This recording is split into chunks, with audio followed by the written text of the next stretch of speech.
各位观众朋友们，大家好，我是惠子。90%的宝可梦都能进化，但是进化方式各有不同。今天介绍一些习得特定招式才能进化的宝可梦吧。1. 大舌头。大舌头想要进化成大舌舔，必须学会滚动技能，而第8世代大舌头居然6级就能习得滚动，所以基本上已经可以说是绿毛虫级别的进化速度了。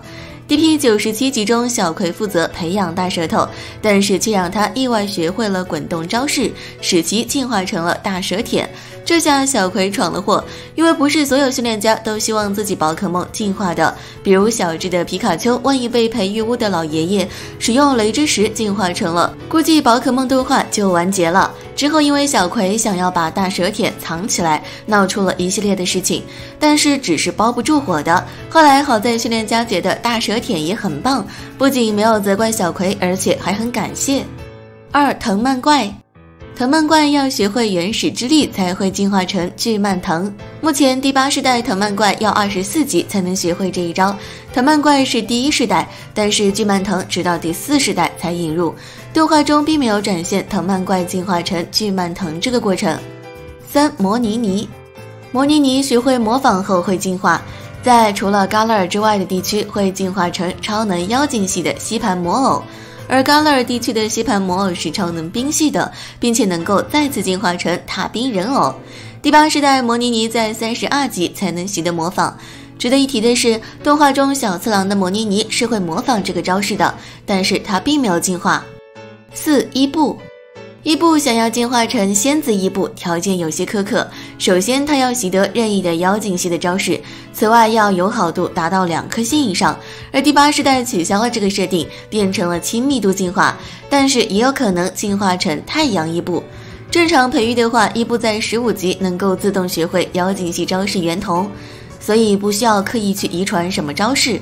动画中莎莉娜的伊布进化成了仙子伊布，其实是有问题的，因为你去翻那只伊布的招式，他没有使用过妖精系招式，也没有证据表明他学会了妖精系招式。理论上他应该进化成的是超能系的太阳伊布，这也是动画中出现的一种 bug。 5. 胡说盆栽。胡说盆栽学会模仿后会进化成胡说树，第8世代胡说盆栽在16级就能学会模仿，进化的时间也算很早了。动画中小刚收服了一只胡说盆栽，在 DP 14级中，胡说盆栽和一只野生的长鼻叶成为了好朋友，但是火箭队前来抓走了它。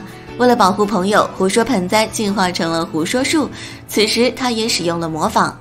6. 长尾怪手。长尾怪手学会2连击后能进化成双尾怪手，目前嘎勒尔地区没有长尾怪手，但是前代有。第7世代他在32级学到2连击就能进化。动画中长尾怪手原本属于小智，后来和小光交换。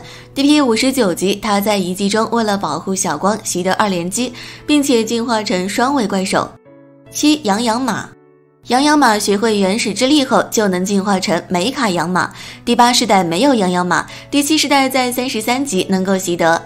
DP 79级中，武藏抢先收服了少年大臣想要抓的一只养养马，之后这只养养马被送给板木老大，但是板木老大并不感兴趣，于是将养养马送回。之后在与小智等人的交战中使用原始之力并且进化，火箭队3人组还以为是板木老大给他学的新技能，默默感动了很久，我只能说你们想多了。8. 长毛猪。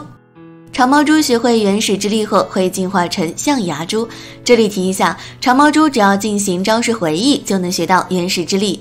DP 105级中，小光的长毛猪进化成象牙猪，并且后续提到他已经学会原始之力。9. 田武妮。田武妮在28级学会践踏之后就会进化成田冷美后。田武妮长得娇小可爱，性格也非常活泼元气，但是进化成田冷美后就会变得残忍好斗，并且会发出猛烈踢技，性格大变。动画中马奥的田武妮在日月82级进化成田冷美后，和设定一样，原本甜美可爱的她变得有些暴力，总喜欢踩着什么东西。10. 毒贝比。毒贝比学会龙之波动后会进化成四耳真龙，动画中并没有给出小智的毒贝比进化的过程，而是回归后直接进化成了四耳真龙。11. 拳拳翘。拳拳翘在35级学会挑衅后会进化成八爪舞狮，可目前拳拳翘在动画中还没有登场。好啦，以上就是全部需要学会特定招式才能进化的宝可梦啦。我是惠子，咱们下期见。